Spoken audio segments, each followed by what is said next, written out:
in qualche caso è dura, è dura. Fa male, però non si può, cioè bisogna sempre mettere l'atleta e soprattutto l'individuo prima, perché quella scelta lì lui non la sta facendo da atleta, la sta facendo normalmente da individuo. C'è una vita che non gli torna, qualcosa che vuol cambiare anche nel contesto extra tecnico e natatorio.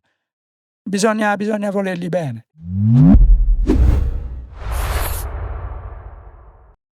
Siamo giunti alla 33esima puntata di Sportivamente, l'ultima per questa seconda stagione. E per concludere volevamo una puntata più intima, più personale, ma siamo sicuri dall'altissimo valore educativo e di intrattenimento. Oggi è qui con noi il nostro allenatore che ci ha portato, diciamo, dove siamo arrivati. In alto. Esatto, palma d'oro al merito tecnico, signore e signori, Paolo Palchetti. Salve. Buonasera. Io ho sperato nelle prime 32 puntate di non sentirvi dire ma tu venissi anche te, invece alla 33esima è arrivato. Eccoci qua. Rispetto a chi è venuto qui prima di me, credo di essere un intruso. Però no. Decisamente no. Vediamo. Anzi, se questo podcast esiste, al principio è sicuramente merito tuo. Sì, può essere. Però non avevo dubbi che avreste fatto questa operazione di livello come è venuta fuori, veramente.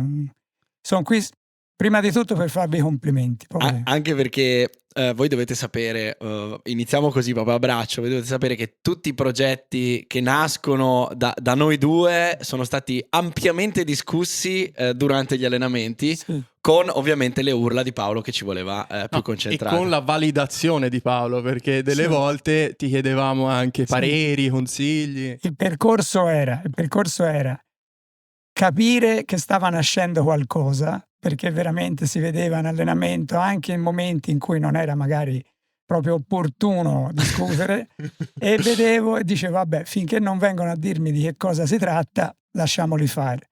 Poi a un certo punto arrivava, sai, vorremmo fare, ecco, allora da lì diventava diversa la situazione. L'ho vissute tutte queste cose, però non mi aspettavo una qualità e una, diciamo, una portata. Sì, soprattutto l'impegno e anche il seguito di questa cosa, perché io in casa ho figli, sai, hanno intervistato, lo sapevo sia da voi che da loro, che quali erano le puntate, su chi erano, su chi vertevano, chi erano gli ospiti. E quindi ho detto, vabbè, stanno salendo, non mi chiameranno mai, forse riesco a uscire vivo da questa cosa, invece niente. Eccoci qua. Speranza vana. Noi partiamo sempre con la solita domanda. Tu che studente eri a scuola? Perché hai sempre nuotato, un passato da nuotatore di cui magari parleremo, però che studente eri a scuola? Devo dire, onestamente, penso di poter dire brillante, sì. Tutto il percorso, sicuramente ho fatto ho avuto dei buoni risultati con uno sforzo nemmeno molto elevato. E ho nuotato, è vero, però ho messo sempre tanta attenzione allo studio, mi sono potuto permettere anche l'attività di nuoto. Sì, penso di poter dire brillante. Quando sono arrivato alla fine del liceo, che si sceglie l'università, la professoressa di matematica che avevo mi indirizzò verso la facoltà di fisica, che sono stato contentissimo di fare, di svolgere e cioè, mi sono laureato lì, è stato un bel percorso sicuramente. E a nuoto invece lo sport che ruolo aveva in quegli anni? Bellissimo, perché ci ho messo un impegno, chi mi ha allenato e chi mi ha conosciuto può confermarlo, ci ho messo tutto l'impegno possibile, risultati mediocri, diciamo, medi, via, diciamo. Però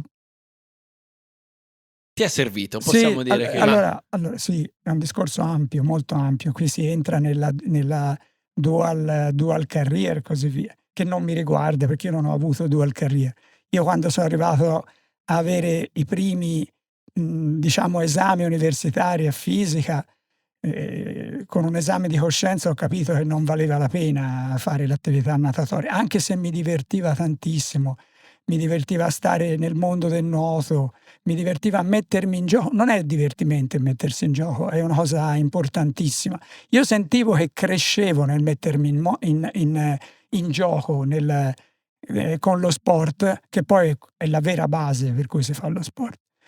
Però diventava veramente difficile riuscire a fare gli esami, mantenere il ritmo della facoltà, e quindi a un certo punto, cioè, come arrivarono i primi esami del primo anno, che poi si danno alla fine a quel tempo non era semestralizzata la facoltà, era annuale, presi la decisione di smettere. L'ultima gara che ho fatto è un campionato italiano di categoria senior e feci la finale sui 200 delfino.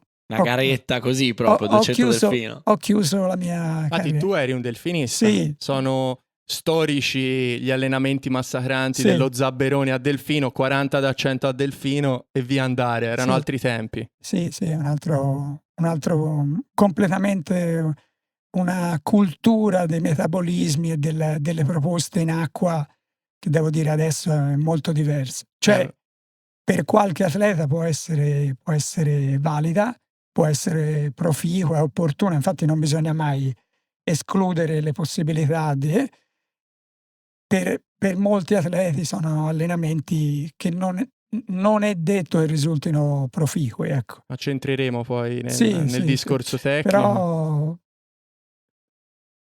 diciamo è un discorso molto, anche questo è un discorso molto tecnico, perché non bisogna biasimare né criticare neanche allenamenti di quel tipo lì. Erano allenamenti sicuramente di volume, però c'era un'interpretazione importante che, se svolta nel modo giusto, se intrapresa, se l'approccio era quello giusto, poi alla fine certe doti, certe qualità potevano anche essere anche valorizzate. Poi si può entrare in maniera più approfondita. È chiaro che il velocista purissimo, il velocista puro lì era un meno male non sono nati in quegli anni. Decisamente. Perché riuscire anche, perché alla fine anche queste lunghe serie sfociavano, che è un gergo, si può dire, cioè è una parola, è un verbo in italiano, ma nel nuoto ha un senso, sfociare nella qualità, no? Effettivamente queste serie sfociavano nella qualità ed era importante, dopo tutta la base, riuscire anche a fare degli ultimi 2-3, se erano 100, 2-3 da 200 di alta qualità. Però mi capite, questo me lo insegnate più voi che io. Per arrivare a quel punto bisognava essere passati da una situazione dove un velocista sicuramente si poteva trovare abbastanza a disagio. Però erano tempi in cui il tempo che ti serviva per fare, per esempio, la finale agli assoluti anche di un 100 erano diversi, più alti. Erano completamente diversi, per cui si poteva arrivare a fare quelle gare di qualità, a essere, diciamo, in graduatoria di qualità anche con tempi ben diversi. Sì. Dopo, andando a esplorare metabolismi abbastanza diversi, si sono ottenuti dei risultati che ora li può ottenere soltanto se il tipo di allenamento è diverso. Certo. Ci hai appena detto che hai intrapreso la facoltà in fisica, ti sei laureato in fisica e adesso progetti dispositivi medicali all'Esaote. Sì. Quindi adesso da 38 anni. Esatto, adesso sei un veterano, diciamo. E progetti queste sonde, no? Sì.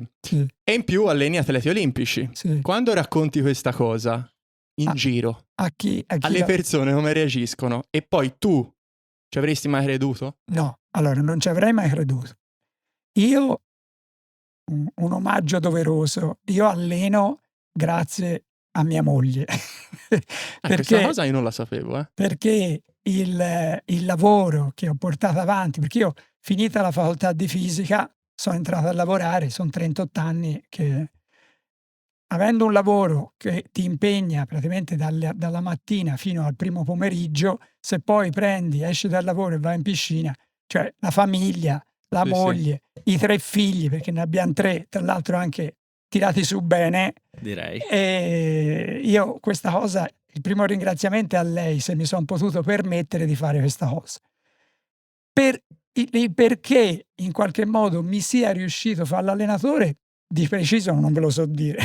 Un mistero. Se volete posso dirvi come ho sviluppato il mio senso di vedere il nuoto, che secondo me è un passaggio fondamentale che deve avere un allenatore. Come ho detto, io ho cessato di nuotare come sono iniziati gli esami della facoltà, quindi era il primo anno, la facoltà dura 4 di corsi più 1 per fare fine esami e tesi. Che è successo? Che come ho cessato l'attività di nuoto, quello che in quel momento era diventato l'allenatore della Rarinantes Florentia, che era Massimo Borracci, mi chiese di collaborare, in qualche modo di aiutare lui ad allenare, perché il suo collaboratore principale, che era Franco Bonciani, che tutti conoscete e al quale mandiamo un saluto immenso. Ciao Franco. Ciao Franco. Faceva il militare, andò un anno a fare il militare. Quindi io, smesso di nuotare, ho cominciato ad aiutare sul piano vasca Massimo Borracci. Questa cosa è andata avanti facendo le sostituzioni a Franco Bonciani quando lui ne aveva bisogno e così via. Devo dire che un po' mi piacque questa cosa, però devo dire anche che quello era un gruppo di alto livello come siete voi. Era il gruppo più alto di livello che aveva la Rarinantes Florentia e c'era un fior di nuotatori. Finito quell'anno, la Rari e fondamentalmente fu un dirigente a cui devo tantissimo, che è Renzo Carbonari, che è il padre di Lorenzo, che anche lui adesso, oltre ad essere stato un grande nuotatore, fa il dirigente in una società.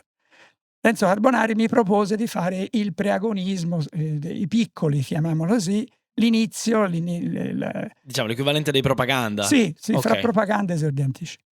E che cosa successe? Mi dette questo incarico in società e mi disse anche, guarda che, e quindi si ritorna a Enzo Zabberoni, che per motivi di età aveva lasciato il posto, diciamo, il ruolo di allenatore a Massimo Borracci, era praticamente a disposizione in società. E quindi mi disse Renzo, guarda, lui è uno che il nuoto lo vede veramente con grande competenza, ma io non avevo dubbi, ero stato allenato e avevo capito che questa persona aveva veramente delle intuizioni, della sensibilità importante, che a me piaceva.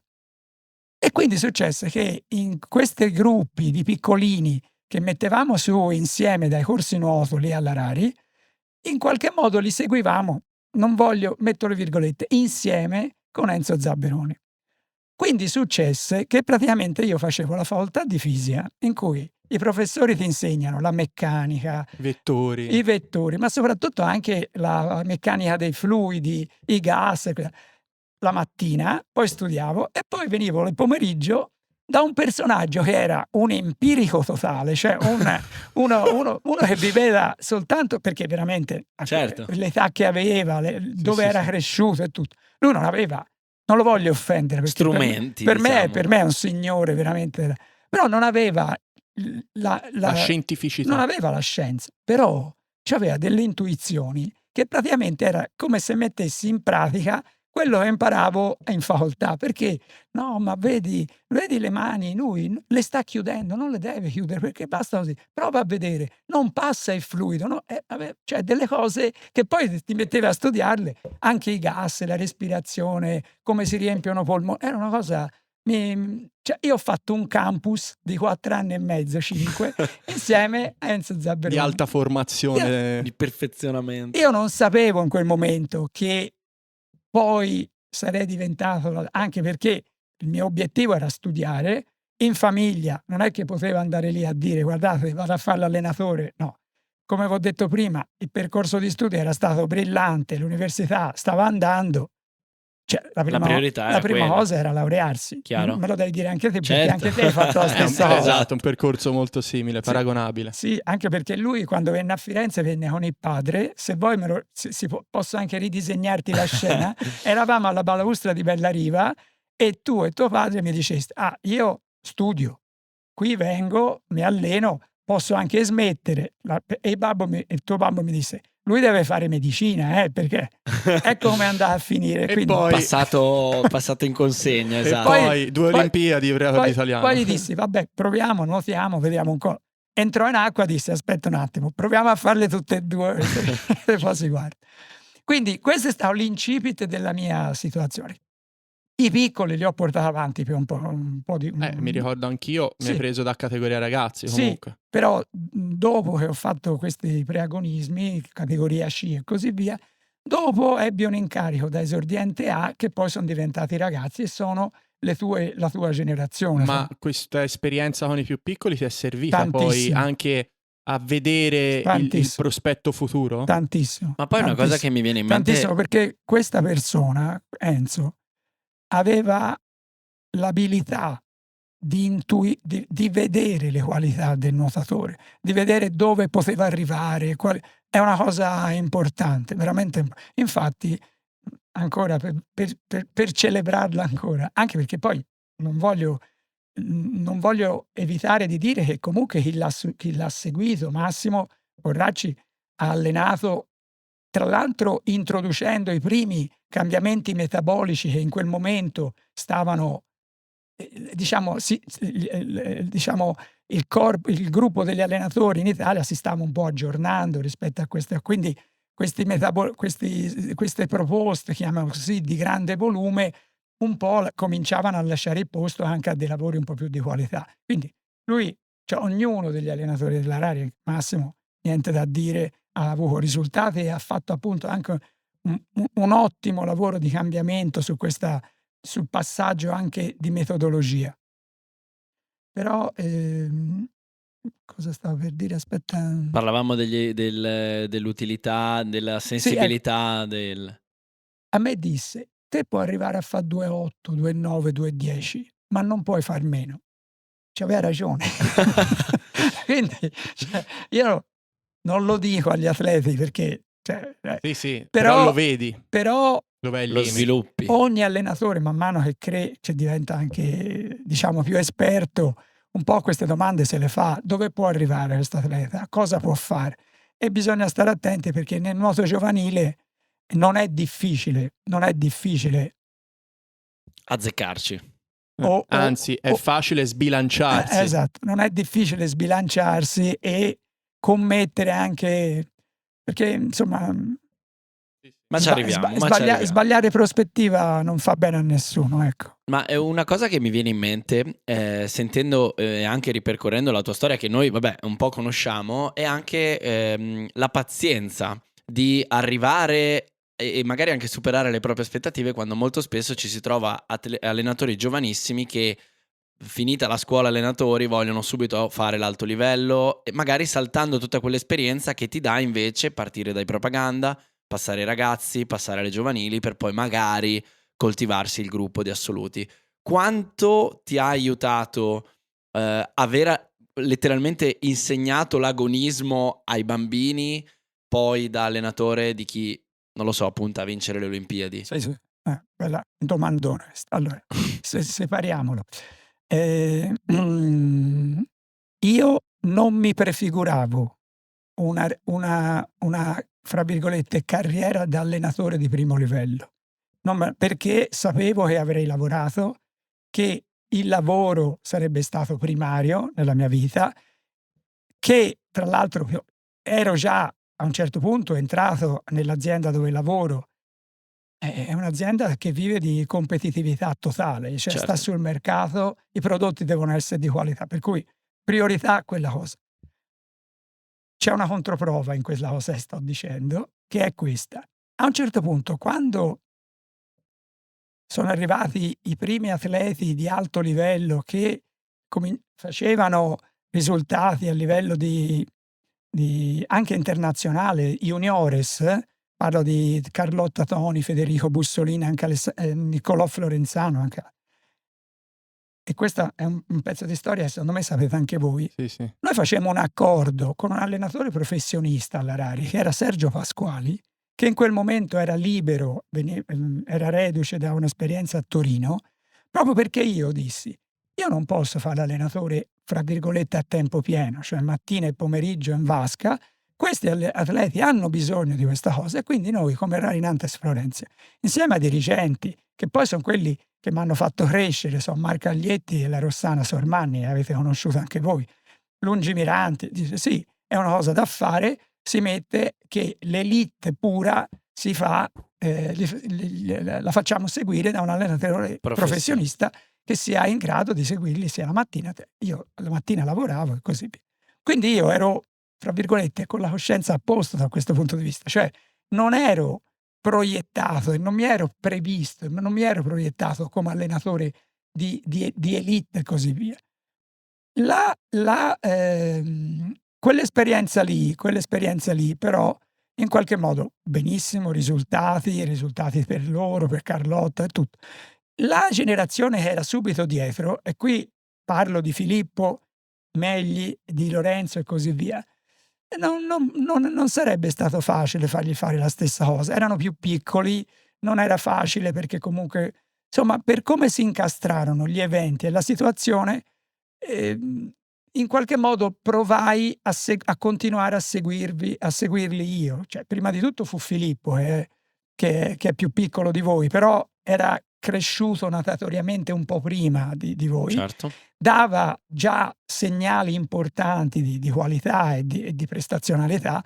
In quel momento lui era troppo, quando ci poteva fare quel passaggio, era un po' troppo piccolo per questa cosa. Io mi trovai anche con una puntina di gelosia dal punto di vista... Lo voglio crescere io. Sì, perché vidi che forse un po' di spazio ci poteva essere. Di lì, tra l'altro, con Filippo è nato un sodalizio importante, perché siamo sempre... Uno dei tre moschettieri, dai. Sì, uno dei tre moschettieri, grandissime qualità, ottimo atleta. Non si discute, cioè non è che qui... Certo. Sì. Per cui di lì dissi, vabbè, se la mattina fanno palestra, e l'esperienza avete vissuto voi, certo, sì. Di lì in poi venne fuori la divisione della Rari Nantes nuoto pallanuoto con il nuoto che diventò Florenza Nuoto Club. Sei arrivato te, tu hai cominciato a crescere in maniera come io avevo pensato tu potessi fare. Ma infatti io poi ho una domanda su questo. Fatemi le domande, cioè, vi sto dicendo la storia come è andata. E a quel punto lì, nel momento in cui tu ti sei aggregato, non venivi da niente. Tu eri un personaggio che comunque 2-1 su due dorso lo faceva. Mi dice, io faccio 2-1, sono arrivato quarto, campionati italiani, qui, là. Vabbè, proviamo ad andare avanti e vediamo un po'. Si aggregò un gruppo, si formò un gruppo, e a quel punto lì ho detto, vabbè, proviamo a vedere se facendo la mattina palestra e un tipo di lavoro fatto con il preparatore atletico, come viene fatto.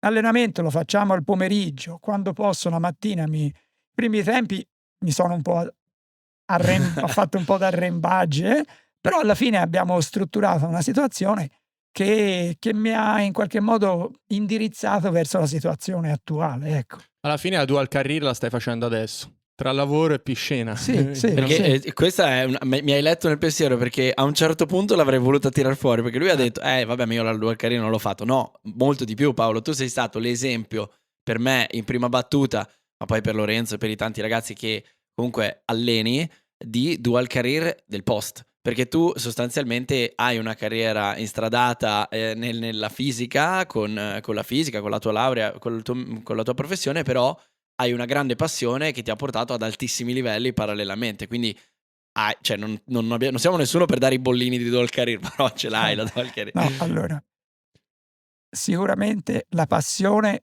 tutta quella che avevo, ce l'ho messa. Questo senso. Ho sbagliato, ho fatto errori, come penso possa succedere a tutti, anche tecnici, in qualche caso di strategie, però sicuramente dal punto di vista della passione, da quel lato lì c'ho la coscienza a posto, quello senz'altro. Però volevo appunto rappresentarvi questo senso di dire, il primo passaggio era quello di dire, vabbè, te fermati qua, perché per quello che puoi fare te, che puoi dare agli atleti, questo è il massimo, quindi ci vuole qualcos'altro. L'esperienza fu fatta, Sergio grandissimo, Sergio disponibile, bravissimo. Un'enciclopedia del nuoto. Un'enciclopedia del nuoto, niente. Anche lui un'esperienza bellissima, vedere gli allenamenti. Il primo periodo li facemmo anche insieme, certo. ti ricordi? Poi dopo si capì queste cose societarie. Sì. Allora, la seconda parte della domanda, il giovane che si trova, quello è questione di società, è la dirigenza. Se la dirigenza in qualche modo,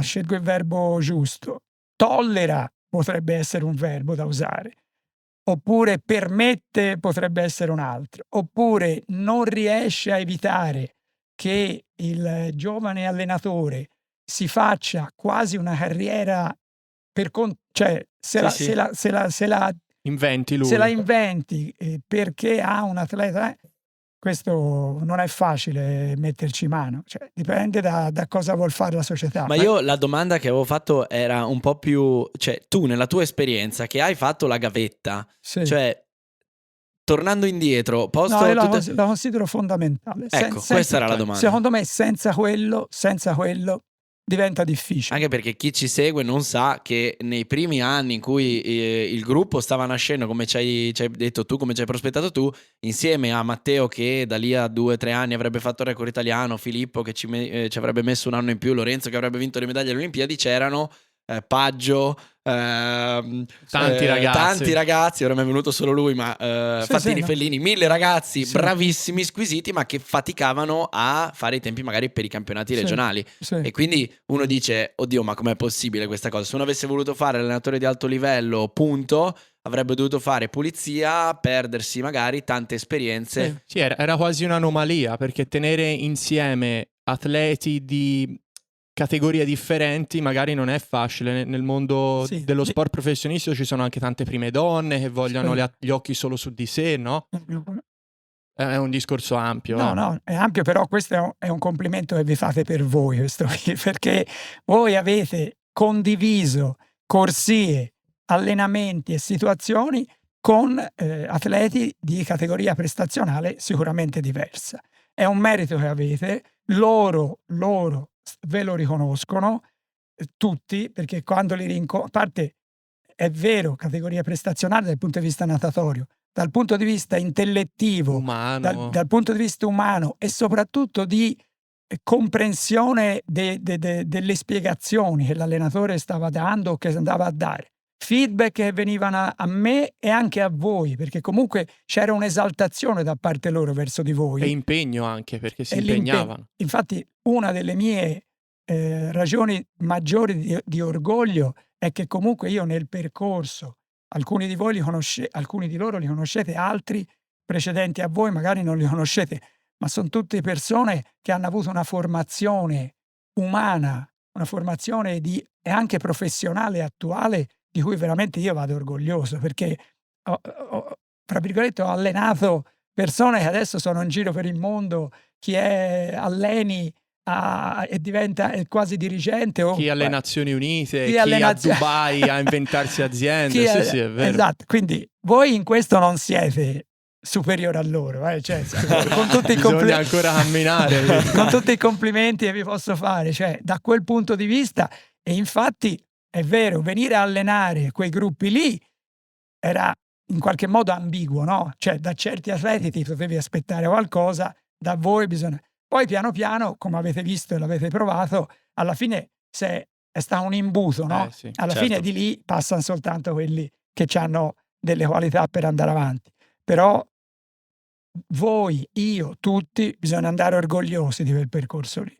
E oggi gestisci un gruppo che vede arrivare tanti atleti da tutte le parti d'Italia e alcuni anche andare via. Sì. Da allenatore navigato con i capelli grigi ormai, che consiglio daresti a un tecnico quando magari vede partire un suo pupillo o un atleta che non vuole allenarsi più con lui per cercare qualcosa di più? Come gestisci quel momento?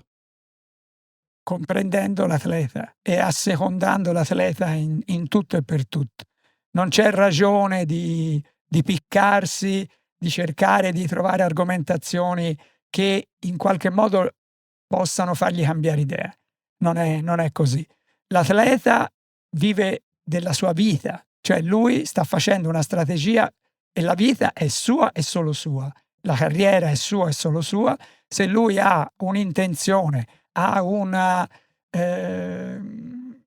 sensibilità che non si confà a quella di chi lo sta allenando, oppure vuol provare un tipo di allenamento diverso, un ambiente diverso, non c'è ragione di farsi. Certo, in qualche caso è dura, è dura. Fa male, però non si può, cioè bisogna sempre mettere l'atleta e soprattutto l'individuo prima, perché quella scelta lì lui non la sta facendo da atleta, la sta facendo normalmente da individuo.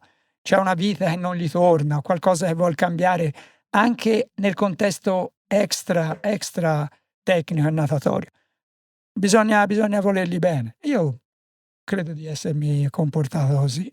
E anche gli atleti che ritrovo in occasione dei campionati, quando li ritrovo o mi capita di parlarci, mi sembra che il rapporto sia quello giusto, ecco. No, più che altro anche come esperienza, alla fine anche noi, insomma, ne abbiamo visti tanti arrivare e partire. Quelli poi che magari hanno fatto più fatica o a integrarsi o a vedere i frutti del proprio lavoro erano quelli che magari a casa avevano un allenatore di partenza che gli diceva no, ma quello che stai facendo non va bene, ma forse dovresti fare quell'altro. Comunque quel tipo di feedback, quel tipo di cordone ancora attaccato alla fine trattiene un po', Sì. no? Perché se uno non sposa un progetto tecnico, Sì. secondo me alla fine rischia poi di non... Il primo a crederci deve essere l'atleta. E se uno ha un allenatore che ha una figura di riferimento, che ti mette i dubbi, che ti pone l'accento, magari egoisticamente per un tornaconto, perché lo rivorrebbe, perché lì la situazione è sicuramente complicata. Vabbè. Hai detto meglio te di come lo potevo dire io. Prossima domanda. Ma perché voi dovete sapere che tutte le trasferte che facciamo in pulmino, io di solito al ritorno ero io, Paolo e forse Paolo Maggi, che salutiamo, a parlare di massimi sistemi eccetera, quindi in realtà tutte le risposte sono, cioè, le sappiamo già, ok? Molte noi, però voi no, per quello Paolo è qua. Però ve l'abbiamo detto, noi non lo nascondiamo. Ho una domanda. Ci hai sempre spinto a studiare, a coltivare le nostre passioni anche fuori dallo sport. Perché? Ma si può rispondere in più modi. Primo è che l'atleta prima di tutto è un individuo. La sua vita non è ignoto, non sarà ignoto, salvo qualche caso forse particolarissimo di super prestazionali che comunque anche dopo possono trarre qualcosa di profitto, chiamiamolo così, anche per portare avanti la propria vita. Ma in generale io credo che sia giusto che l'atleta sia considerato un individuo e che lui porti avanti quello che in quel momento sta portando avanti. Matteo è venuto da noi perché è entrato a medicina. Cioè non è che uno può dirgli no, ora te smetti di fare medicina, sì. devi nuotare. Questo non si può fare. Tu, insomma, il percorso delle superiori... non so se se ne può. Sì. Sveglia all'alba, io arrivavo in piscina sotto lo stadio Artemio Franchi, c'è una piscina per chi non lo sapesse, alle 5:45 più o meno, e tu eri già lì e qualche volta ti facevi anche qualche nuotatina in anticipo, quindi immaginatevi, torna alle 4 del mattino. No, un po' dopo. Però, e sì, prima di entrare in classe. Sì, però io avevo visto come disegnavi, avevo capito, sapevo che tu facevi una scuola a indirizzo artistico. Per quell'indirizzo. Sarebbe stato un sacrilegio non portare avanti quella cosa lì, veramente. Cioè, chi vi segue ha visto i tuoi disegni, sì. Falli vedere. Alcuni sì, altri no. Allora falli vedere e capiranno tutti che non ho sbagliato. C'è anche da dire. Innanzitutto, finita la carriera di nuotatore, avere in mano una laurea, un diploma, a quello che sei riuscito a conseguire durante quella cosa lì è importante. Però deve essere chiaro, non è che io faccio studiare per forza. Cioè, no, certo, deve partire da... Se l'atleta sta facendo questo tipo di percorso, io credo sia opportuno cercare di integrare, di incastrare, di collegare l'allenamento e la sua carriera in acqua con quello che sta facendo fuori. Quindi vuol dire orari in qualche modo flessibili e diciamo concordati nella maniera da poter fare certe cose. tipo di strategia anche della griglia settimanale, in qualche caso anche modificata se c'è da modificarla, perché c'è un esame, c'è da fare una cosa o un'altra. Non è una cosa che secondo me va a inficiare la carriera di un atleta, almeno di certi atleti. Poi, E perché in Italia però c'è ancora un po' questa tendenza questo dello sport professionistico deve essere solo quello? Non so, abbiamo avuto qui Thomas Ceccon un Sì. paio di episodi fa e lui sosteneva, la sua linea di pensiero era: per me, se vuoi vincere le Olimpiadi da atleta italiano in questo sistema italiano, devi solo fare sport. Sì. Anche No, se ci sono in realtà esempi di atleti campioni olimpici che hanno anche studiato in Italia. no, è legittima la sua posizione, credo. Non vorrei prenderla come un assioma, cioè come una regola, però va rispettato se lui pensa che anche quello lo ha fatto, perché lui l'ha vinta la medaglia Quindi olimpica. sicuramente No, ne sa quindi- qualcuna più di noi. Esatto. Quindi- E vale anche il record del mondo. Quindi ne sa più di noi tre messi insieme, e quindi niente da eccepire su questa cosa. Però la domanda che faccio io a Ceccon è: ma se uno non ha le qualità per vincere e fare il record del mondo, Cosa fa? cioè, siamo sicuri che debba spremersi soltanto in vasca? Ma- Su questa cosa si può e questo discutere. argomento era venuto fuori Anche nei perché, commenti. cioè, calandolo nella mia specifica esperienza, anche poi riguardando quell'episodio e ripensando comunque alle sue dichiarazioni, cioè io ho pensato, ma se io avessi, classica cosa da non fare, comunque ragionare ex post, ma se io avessi fatto, alla fine uno dice, anziché arrivare 17esimo alle Olimpiadi, arrivo 12esimo, è così sostanziale la differenza, sono d'accordo, cioè io di sicuro non avrei mai potuto vincere le Olimpiadi. Una totale abnegazione, zero visione futura, zero progetti post carriera valevano la pena per 5 posizioni a un'Olimpiade? Nella mia opinione no. Però Paolo ha detto una Però cosa. vanno capiti anche quelli che Esatto. vogliono, nuotatori, dico, vogliono dedicarsi soltanto a questa cosa Certo. per mettersi in gioco al 100% in questa cosa Certo, e essere certi che quello che hanno raggiunto era il massimo. era il massimo. Infatti tu l'hai detto, io non obbligo a studiare, No, deve no. partire. Comunque, secondo me è intelligente, importante assecondare la natura dell'atleta, no? Certo, è così. Però io dico anche una cosa, e riguarda te questa. Mm. Tu, quando sei arrivato a Firenze, non sei arrivato alla fine del liceo per iniziare l'università. Tu avevi fatto un anno in cui non mi ricordo se avevi comunque provato a fare l'ingresso all'università oppure non avevi neanche provato. L'avevo provato ma non era andato bene. Non era andato. E quindi avevi deciso di fare un anno Da professionista. No, mio parere, non t'offendere, ma non eri tagliato per fare quella cosa lì. No. Quindi anche lì l'allenatore, gli allenatori, i dirigenti, nell'indirizzare una situazione o un'altra, devono anche vedere di che tipologia di talento mentale si sta parlando riguardo a quell'atleta. Certo. Perché se quell'atleta non ha la predisposizione mentale a una vita da campus, chiamiamolo così, da collegio per il nuoto, non è detto che lui così raggiunga il massimo dei suoi risultati. Stiamo aperti a tutte le situazioni, stiamo aperti. Se l'atleta è indirizzabile su una situazione veramente tempo pieno e ha bisogno, finiti gli allenamenti di riposo, non concentrarsi su altro per poter fare il secondo allenamento della giornata al meglio e tutto, quello è comunque un atleta, un signor atleta. Chi lo allena l'ha indirizzato nella maniera giusta e questa è una cosa più che legittima.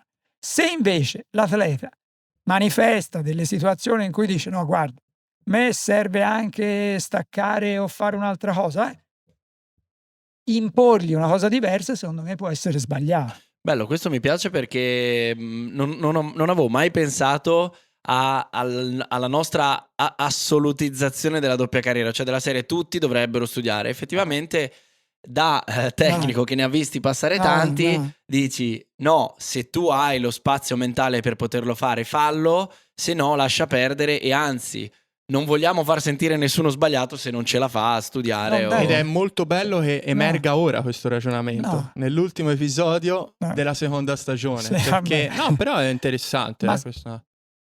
Sì, è interessante, ma cercate di capire che cosa ho avuto, appreso e ricevuto io. Non è per fare da un personaggio che è qui davanti, a parte te come disegni tutte le sue, ma lui è un personaggio che quando ha fatto il record italiano, lui veniva a nuotare, doveva frequentare, veniva a nuotare, lo aspettavano i suoi compagni, che li ho conosciuti perché quando si è fatto, lo aspettavano 4 o 5 compagni per ripetere. Ma dove, cioè, lo capisci? Cioè, quanti riescono a fare degli allenamenti che in qualche caso bisognava portarlo fuori. via dall'acqua perché era tramortito, Stremato. vestirsi, fare la doccia, penso mangiare un boccone immensa all'università e stare a ripetere fino a mezzanotte. Sì, alle 11. E si sta parlando di materie che se uno invece della dual career per il nuoto lo vede dalla parte dello studio, uno si chiede: ma come fa uno che fa medicina e deve studiare anatomia patologica a metterci insieme 2 vasche di nuoto durante la giornata? Io rovesciamo anche la cosa. La percezione. Esatto, quindi vale tutto, stiamo tutti tranquilli, stiamo sereni. Ceccone ha vinto la sua medaglia, ha fatto il suo record mondiale, ne farà altri perché ha le qualità per farlo, però è una persona che ritiene di doversi concentrare su questa cosa qua. Quello che secondo me non deve fare lui è quello di pensare che tutti siano come lui. Ecco. Certo, come anche noi non dobbiamo pensare giustamente che tutti devono essere come noi, che si impegnano. Sì, però come hai detto te, sono arrivato 17esimo alle Olimpiadi. A parte si può discutere perché sei arrivato 17esimo, perché potevi arrivare anche meglio. Sì, esatto. Ma non eri uno che poteva prendere la medaglia, certo. Non eri uno che avrebbe cambiato gli equilibri del nuoto mondiale, certo. come ha fatto Thomas. Quindi, dal momento in cui mi vieni a Firenze, ho avuto questa fortuna immensa che tu sia venuto a Firenze vincendo il posto all'università. Io ho preso quello che si poteva prendere. Secondo me uno 56-29 è un signor tempo. E direi siamo andati anche oltre a quello che era sì, totalmente. Esatto, a quello di cui vaneggiavamo in camera a San Marino, le nostre prime trasferte. Devi sapere che le prime trasferte insieme con la Rarinantes, si parla del 2015, ci domandavamo ma se un giorno mai dovessimo arrivare davvero alle Olimpiadi, noi siamo lì e ci rimaniamo per anni, perché sarà una cosa costruita nel tempo, non sarà un fuoco di paglia, no? Quindi alla fine Infatti io mi collego anche a questa cosa per chiederti: il talento quanto pesa nello sport, ovviamente magari nel nuoto in generale, e quanto è delicato da allenatore coltivarlo e non magari bruciarlo? Allora, il talento inteso individuo o il talento inteso come concetto astratto di talentuosità? Aiuto, tutte e due. Allora, anche cosa valuti quando ti arriva un ragazzo nuovo? Cioè, come fai a capire questo ha qualcosa di speciale? Cosa valuti? La facilità ad avanzare in acqua. Però prima hai detto ci sono anche caratteristiche mentali, talenti mentali. Sì, è la somma, cioè sono tante componenti che formano il talento. Questo è il mio parere, Poi vabbè, certo, siamo qui per sentire il tuo. Altri maestri possono dire. Si fece una puntata nella prima stagione sul talento, vero? Sì. Andatela a rivedere, la mettiamo qui sopra. Talento è la prima prerogativa, è la facilità ad avanzare, cioè il corpo in acqua deve avere una facilità ad avanzare sicuramente rara, di alto livello. Tra l'altro si misura questa cosa, i famosi drag, quando vi facciamo i test drag attivo, drag passivo, sono le resistenze che il corpo dell'atleta sta trovando nel cercare di andare avanti nell'acqua. C'è chi avanza, scivola, e c'è chi non avanza e non scivola. Per caratteristiche sia morfologiche sia magari tecniche? Cioè, spieghiamolo anche a chi magari non si intende di nuoto. Se si parla di drag passivo, quello lì è solo morfologico. Quindi la forma del corpo immerso perché è come tirare uno per una specie di cappio sulla testa. Cappiettino che uno c'ha qui, tiri e senti la forza che sta facendo di resistenza per venire. Quindi quella lì è morfologia che indica galleggiamento, baricentro dove lo trovi, sezione d'urto che offri all'acqua e così via. Quando si parla di vellattivo, che vuol dire in movimento, cioè dinamico, lì ovviamente c'entra sia gli sviluppi di equilibrio, cambi di equilibrio, di baricentro che l'atleta crea, ma anche fondamentalmente la tecnica, cioè quanto spinge. Voi dovete considerare che il nuotatore, il fascino del nuoto è che c'è una centralina, che è la mente, Cervello. il cervello, poi c'è uno scafo, un motore e le leve che sono tutte del nuotatore stesso. È una cosa bellissima questa. Quindi tutte le componenti devono convergere a dire questo è un talento. Tra l'altro, se uno ha uno scafo bellissimo, le leve che fanno quello che devono fare, quindi tecnicamente svolge tutto, il motore che è fondamentale, perché se anche quello, Certo. se però, e lì venga la cosa, la mente non ha quella parte, non apporta quella parte di talento che serve, manca un pezzo importante. Quella parte di talento che la mente deve apportare è carattere, voglia di soffrire, sopportazione della sofferenza, interpretazione di quello che uno sta facendo, interpretazione, si arriva fino all'interpretazione della gara, condivisione, è una cosa, gestione della pressione. Certamente. Tutto questo fa il talento. La prima cosa che uno vede quando vede uno nell'acqua, come si chiaramente, muove. è quanta facilità c'ha a avanzare. E lì nasce un tipo di progetto che uno cerca di fare con l'atleta, di provare a vedere innanzitutto se dal punto di vista dei costi energetici siamo messi bene, fra virgolette, cioè se gli sforzi che lui sta facendo per avanzare sono indirizzati, sono efficaci, sono indirizzati nel modo giusto, oppure ci sono delle dispersioni. Questo penso lo sapete meglio voi di me, Certo. cioè anche voi Di come lo rimuovere gli attriti ancora più che aumentare le forze. Però questo è fondamentale, sta nel corso di nuoto. Cioè questo, l'ABC del nuoto, quando un bimbo viene messo nell'acqua, lì gli si danno i movimenti. Gli schemi. Se il bimbetto lì apprende in maniera errata o gli si danno dei difetti, non si correggono. Secondo me è difficilissimo poi, se specialmente poi va a fare un'attività agonistica, in cui fa degli sforzi e in qualche modo mette sotto stress il proprio corpo, con delle situazioni tecniche non adeguate, diventa difficile. Infatti io voglio unire a questa cosa un'esperienza personale e magari me lo confermerai anche tu. Cioè io ho fatto un percorso di atletizzazione, di arrivo diciamo all'agonismo dal punto di vista tecnico, non tanto di nuotare perfettamente, quanto più di metterci la testa per i piccoli miglioramenti. Quindi io e Paolo da subito ci siamo trovati benissimo perché lui mi ha visto nuotare e ha detto tu nuoti molto bene, prova a fare questo, a fare quell'altro. Lavoravamo, se ti ricordi, col fulcrum a dorso, con le palette, a fare versi, esercizi, mille cose strane, e quella cosa lì oggettivamente non è stato insegnarmi a nuotare, ma perfezionare in qualcuno che aveva già portato con sé la capacità di attentiva. Esatto, capito? Cioè di mettere sul piatto. È lo stile attentivo. È esattamente così. Ma prima abbiamo citato Carlotta Toni, che salutiamo. Ciao Carli. Della mia generazione natatoria. Quando ci hai visto arrivare, dato che abbiamo toccato ora il tema anche delle categorie giovanili, avevi visto qualcosa in noi e come ti sei preparato al nostro futuro? Bella domanda. Poi arrivaste che eravate esordienti, avete finito il periodo di esordienti con Giuseppe Marrone. Io avevo visto chi stava arrivando. E cosa avevi visto?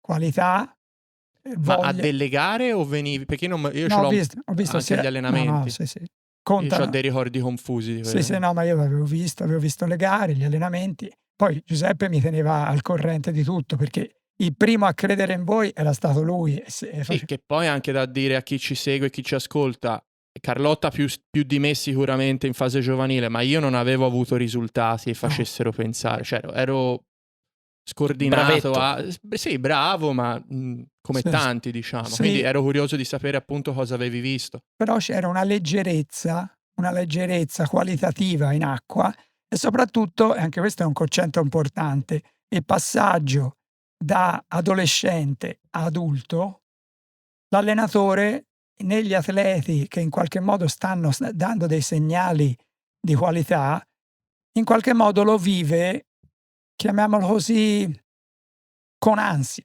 cioè perché ogni giorno cerca di vedere quali trasformazioni morfologiche nella crescita l'atleta sta avendo, per vedere se vanno nella direzione di Giusta? mantenere o meglio ancora Incrementare. migliorare le qualità natatorie, o seppure quei cambiamenti che poi sono, lo sa Sì, meglio sì. te di me, fisiologici, umani, anatomici, non so, antropologici, non so, Certo. vanno a inficiare quella qualità di avanzamento che invece è necessaria, perché non si può prescindere da quello. Quindi, innanzitutto è vero, tu non eri, però da quando eri B a quando eri A, si vedeva questo ragnetto che praticamente cresceva con le gambe così lunghe, che non sono una prerogativa Sì, esatto. sempre Positiva per il sempre nuoto. positiva per il nuoto. Però nello stile libero si può anche provare. Però vedevo questo busto e poi soprattutto l'articolazione della bracciata e tutto. Quindi dissi: "Vabbè, stanno arrivando degli atleti importanti, sono la miglior generazione che stiamo avendo qui in società nell'ultimo periodo, è giusto fare l'investimento maggio". Se ti ricordi, all'inizio del vostro periodo di categoria ragazzi, mi presi l'iniziativa di fare delle riunioni in cui vi spiegavo anche quali erano gli attrezzi. Vi Sì, è caricai vero, è vi vero, è vero. caricai di Di attrezzi, informazioni anche su fulcrum, paracaduti, magliette, ci facevi usare le magliette. magliette, poi delle palette sempre un po' diverse, non alla perché m'ero prefigurato un percorso che per qualcuno qualche risultato, l'ha dato, ecco. Però insomma, ci vuole sempre la base talentuosa dell'atleta. Poi tu, insomma, non è che son venuto qui per farsi complimenti, No, no, assolutamente. però sei stato uno che, per esempio, quegli allenamenti mattutini prima di andare a scuola, che se ne faceva 2 a settimana, dipendeva dalla situazione, erano tutti improntati solo alla tecnica e alla forza Sì. l'applicazione della forza con la miglior tecnica. E secondo me sono state importantissime perché, la traiettoria di bracciata, cioè alla fine te la sei in Costruita. qualche modo anche, fissata e costruita in una maniera stabile in qualche modo gestibile poi, perché quando uno va a tutta nel nuoto, nuotare bene non è semplice, No. se non è Soprattutto sotto fatica. se non è consolidata la parte tecnica, si vedono delle situazioni che poi nel momento in cui devi spingere negli ultimi 10 metri di un 100 il corpo a 2 metri al secondo, lì non è semplice, ecco. Ma ci hai raccontato di come hai accompagnato Lorenzo, Filippo e tanti altri ragazzi, anche me comunque in fasi avanzate della carriera, e per tutta la parabola di tanti di noi. Ma dovessi riguardare al percorso che hai fatto con questi atleti, c'è qualcosa che avresti voluto capire prima o che magari avresti fatto diversamente? Sì, penso di sì. Allora, prima di tutto mi viene in mente è un errore che ho commesso riguardo a Lorenzo per i mondiali di Guangzhou, 2019. in cui lui non fu convocato, perché, non presi nel modo giusto il consiglio, che poi era più di un consiglio, di Cesare Butini, di considerarlo lui non andava considerato qualificato, prequalificato dagli assoluti di aprile rispetto al Sette Colli. Era andato vicinissimo al tempo che però non l'aveva ottenuto. Cesare mi disse, salutiamo Cesare, Ciao Cesare. Ciao. grandissimo, mi disse: "Non lo considerare, deve andare forte". Poi quell'anno c'erano anche le Universiadi. Io ci misi del mio perché sbagliai a considerare così, però te ci mettesti del tuo perché andasti veramente piano. Piano. 7 colli, Felici, 7 colli per il gruppo di Paolo. 50 e mezzo mi pare. Però non ero stato bene 2 settimane prima, era stato un po'... E questa è una parentesi. questo fu uno svarione che poi ho fatto mio, perché da allora non credo, almeno in quel tipo di strategia. Altre cose anche sì, ora ripercorrerle tutte non parlavo più magari da un punto di vista di metodologia, cose che hai imparato e che dici, pensa te, 5 anni fa facevo questa cosa, adesso non la farei mai, non lo so. È una domanda importante questa. Io sono convinto in ogni passaggio. Allora, partiamo da un presupposto: l'allenamento deve essere quello che tu pensi in quel momento serva all'atleta. Cioè, se l'atleta t'ha fatto vedere che è in grado di gestire una certa situazione, capitalizzare un certo lavoro, compensare un certo lavoro. Ti faccio un esempio: te stesso. Tu sei arrivato 2014, il record italiano l'ha fatto nel 2017. Primi 3 anni io l'ho impiegati a capire che tu potevi compensare, cioè potevi, fra virgolette, reggere dei lavori disumani per quello che è la gara che tu dovevi fare. Sì. Fino a che a un certo punto ho detto: ma guarda, questo qui, sto facendo questo lavoro e da 2,1 era arrivato a fare 2,00 e qualcosa. Sì. Però facendo 150 metri veramente di qualità, e l'ultimo 50 in qualche modo non lo reggevi come l'altro. A un certo punto dissi: Paolo, qui devi incrementare il tipo di allenamento. E siamo arrivati a fare dei lavori veramente importanti che in qualche modo tu mi hai dimostrato di poter fare.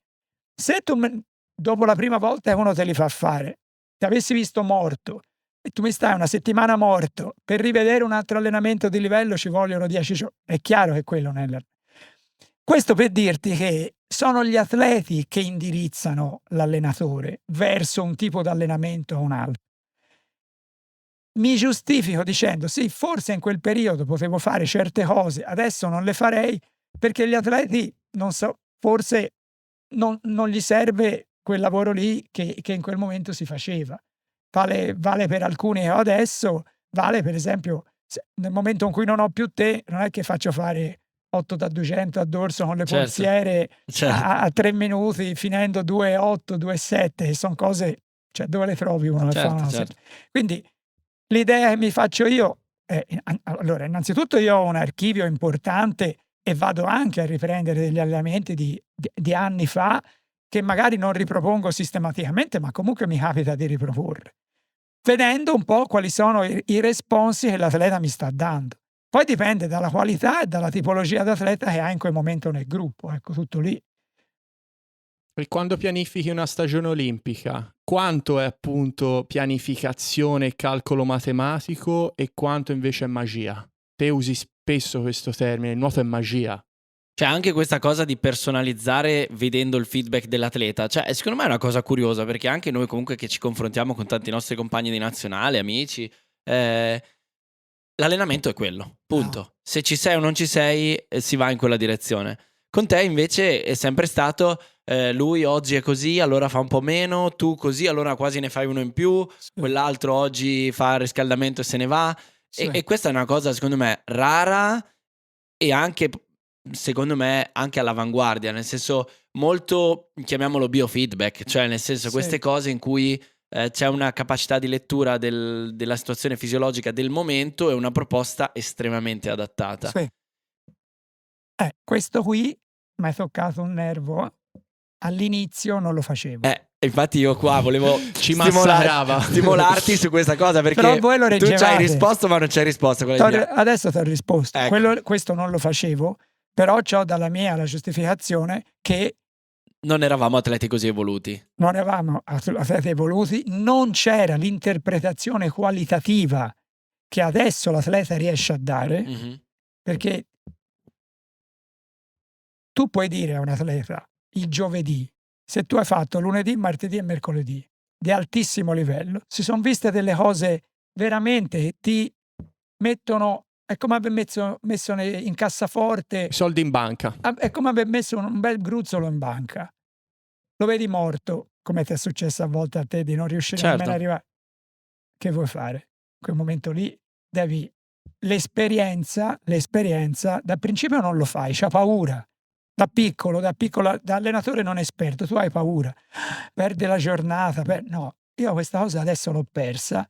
Io credo di potermi permettere di dire: guarda, oggi fai questo, cambiamo l'allenamento, facciamo oppure se il feedback è già del giorno prima da parte dell'atleta di un certo tipo, io penso anche di potergli fare un allenamento personalizzato come faccio spesso e così via. È chiaro che questa cosa, se il gruppo è ampio, e noi abbiamo la fortuna di avere un gruppo ampio e anche variato come qualità e come tipologia d'atleta, bisogna incastrare, ci vorrebbe una corsia in più in cui allenare, perché tante volte però si cerca di fare quello che si può. Però credo di averti risposto. Perché delle volte usi il termine magia, il nuoto è magia? Perché c'è anche questa componente un po' irrazionale. Sì. La gara è una magia. Okay. La gara è una magia. Perché la sintesi che l'atleta riesce a compiere rispetto a tutto quello che ha fatto nella preparazione, a tutto quello che ha metabolizzato, sia nel corpo che nella testa, vederlo fare in gara è un qualcosa di... Prima di tutto c'è la forma da raggiungere, che la forma è l'anticamera della magia, cioè è la prima componente della magia. Io ho sempre detto, i miei atleti, quando si va agli assoluti, le gare iniziano il martedì normalmente, martedì, mercoledì, giovedì, venerdì e sabato. Noi che si fa? Si parte il lunedì pomeriggio, in generale, tanto per fare un esempio. Io voglio vedervi in acqua a Riccione, perché ormai anni, o al Sette Colli a Roma, quel giorno lì. Quel giorno, il lunedì pomeriggio, si va lì, si nuota e lì si vede questa magia che la forma sta compiendo nel corpo, che è alzarlo sull'acqua.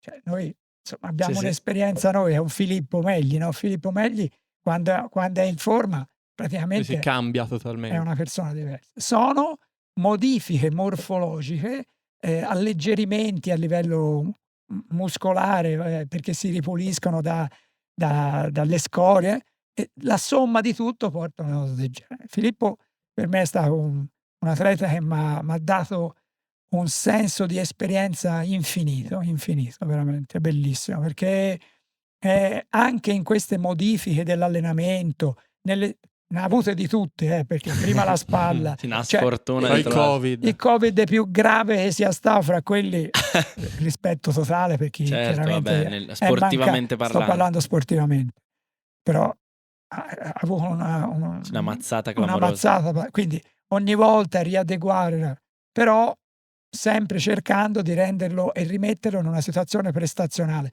E lui, quando è prestazionale, ti avverte dall'acqua. Tu anche ce l'avevi, però Filippo di più. Matteo sembrava lunghissimo nell'acqua. Senti, siamo quasi in conclusione. Sì. Ho disperso tutto il tempo. La puntata dovrebbe durare ancora molto di più. Magari ne faremo un'altra nella stagione 3. Esatto, l'apertura. Alla fine sei stato anche tu convocato alle Olimpiadi insieme a noi, esperienza bellissima a Parigi 2024 come tecnico federale per la prima volta. Cosa cambia nella testa di un tecnico quando passa da essere allenatore di una società civile a rappresentare il proprio paese alle Olimpiadi con i propri atleti? Cioè, è un momento che dici vale la carriera? Sì. Cosa ti sei... Allora, è un momento in cui la prima cosa è ringraziare gli atleti, sia quelli che sono venuti insieme a voi, Filippo e Costanza, è un valore enorme per il gruppo, per me, un'esperienza bellissima, ma ringraziare tutto quello che ti ha portato lì. Già li ho ringraziati, ma anche altre persone e tutto. E poi viene un senso di dire, vabbè, lascio qualcosa di importante.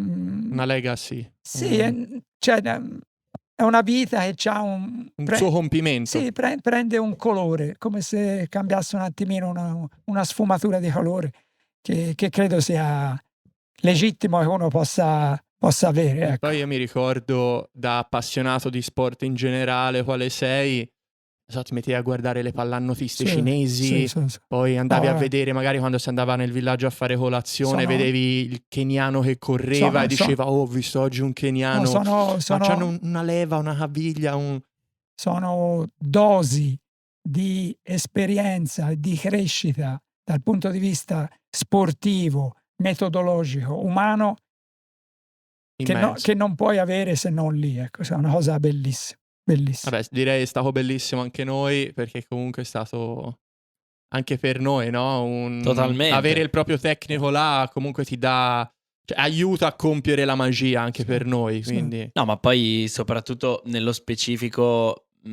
comunque eri già venuto in qualche nazionale, avevi già vestito la maglia azzurra, eccetera, però oggettivamente erano tanti anni che stavamo facendo fatica ad essere ignorati, diciamo, proprio come gruppo, come densità di atleti. Non so se c'ho ancora tempo per dire una cosa. C'è. In questo io devo ringraziare Cesare Butini. Prima di tutto perché quando voi avete cominciato a fare risultati, tu il record italiano, ma anche Filippo, io non ero convocabile in nazionale, perché non avevo il brevetto di livello adeguato per questa cosa.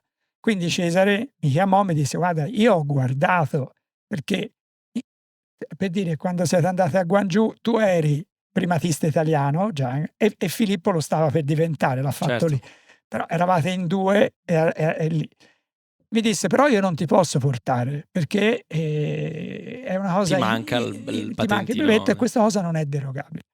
Tant'è che io mi iscrissi, ho fatto il corso, feci il corso, ho preso il brevetto. In questo sono stati gentilissimi tutti. Roberto Del Bianco, che è il capo del SIT, mi fece fare gli incontri, cioè una cosa, io partecipai a tutto, ho fatto l'esame e tutto il resto. L'esame mi fu in qualche modo, fra virgolette, abbonato, perché venivano fatti degli incontri fra tecnici d'alto livello.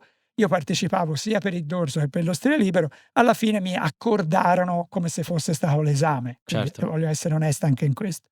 Loro mi sono venuti incontro in tutto, e devo dire che da quando ho conseguito il brevetto, io le convocazioni l'ho avuto un rispetto eccezionale da parte, anche prima, però ho avuto un rispetto eccezionale. Quindi, e la tua poesia di ingresso in nazionale rimarrà nella storia. Dovete sapere che in nazionale c'è il rito di iniziazione anche per i tecnici di leggere una poesia, no? Scrivere una poesia. Sì, anche lì fu come qui. Ho sperato fino all'ultimo invece ti è toccato. Che se ne fossero dimenticati. E invece alla fine no, la devi scrivere. Fu a Budapest agli europei.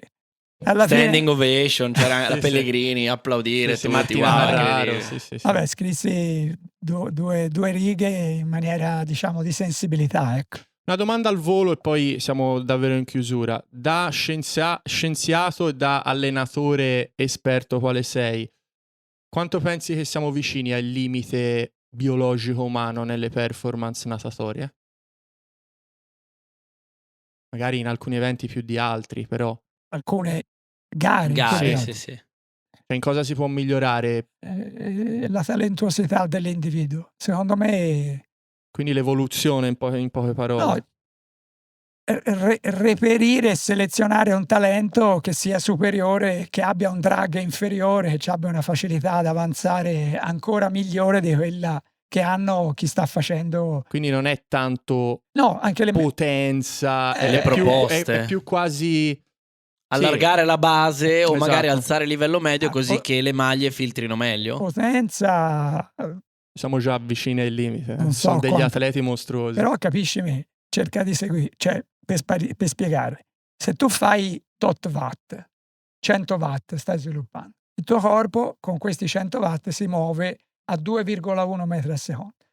Se trovi uno che con quei 100 watt ha un drag, un galleggiamento, uno scivolo minore superiore, con quei watt lì va a 2,2 va a 2,27 e invece di fare 46 o 45 fa qualche decimo meno.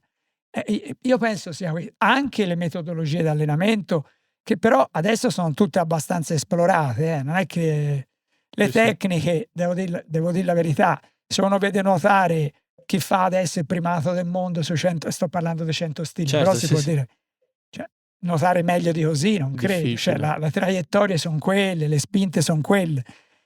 È bello, è da vedere, speriamo di vederlo, insomma, ecco.